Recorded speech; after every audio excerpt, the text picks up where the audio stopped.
Have you ever tried to please someone who secretly looks down on you? You think, maybe if I try harder, if I prove myself, they'll finally see my worth. But here's the brutal truth. You cannot drink from a well that has been poisoned. Your heart is not a garbage dump. It is a sacred space, a carefully decorated home for your soul. So why do you keep allowing people to throw their trash into it? Every condescending glance, every backhanded comment, every silent dismissal. It's all garbage. And you were never meant to be a recycling station for someone else's disrespect. People who look down on you will never lift you up. Their wealth, their status, their connections, none of it is for you. In their eyes, you are not even fully human. You are a prop for their ego, a stepping stone for their superiority. They feed on your self-doubt, and every minute you spend with them. It's not just tiring, it's toxic. It's a slow erosion of your confidence, your energy, your very light. When you're constantly belittled, your brain starts to believe the reviews. Maybe I am not good enough. Maybe I don't deserve better. This is how they shackle you. They are terrified that if you rise, you'll see how small they truly are. I've seen it happen. The brilliant woman who gave up her dream because her partner sneered.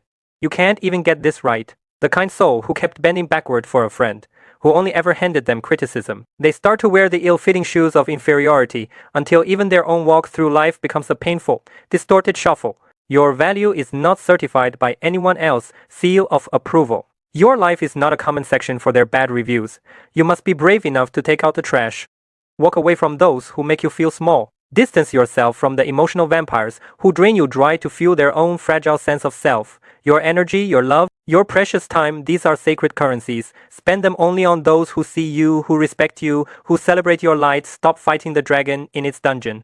Because if you stare too long into that darkness, you start to breathe its fire. You start to believe its lies instead. Walk into the sun. Seek the people who say you can, not you cannot. The ones who hand you fuel, not speed bumps. The ones whose very presence reminds you of your own strengths. Psychology has a name for this self-validation theory. When someone constantly tears you down, they're not describing you. They're exposing their need to step on others to feel taller. It's like owning a beautiful flower. Someone pinches the leaves every day and then calls it ugly. Even the flower begins to wonder, am I broken? Stay around people who look down on you long enough, and you'll start copying their poison, doubting your worth, and shrinking your dreams. Not because you're weak, but because negative energy is contagious. And the human heart was never built to be a garbage recycling station.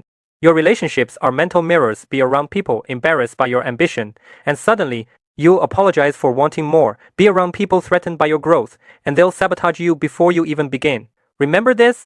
Your value is not authenticated by someone else's approval stamp. Your emotions are not an outlet for somebody else's unresolved rage. Your life is not a prison for another person's ego. If you fight the dragon too long, you become the dragon. But I'll add to that, stay too long with someone who treats you like a monster, and you will forget that you were born with wings. So hear this, deeply rotten minds do not deserve access to your potential. Garbage hearts cannot hold something as pure as your hope. Your light was never meant to brighten someone who enjoys the darkness. Surround yourself with those who see your worth, who celebrate your growth, who speak to the future you're building, not the limitations they fear. Protect your heart, like it is a home, because it is, and not everyone deserves a key.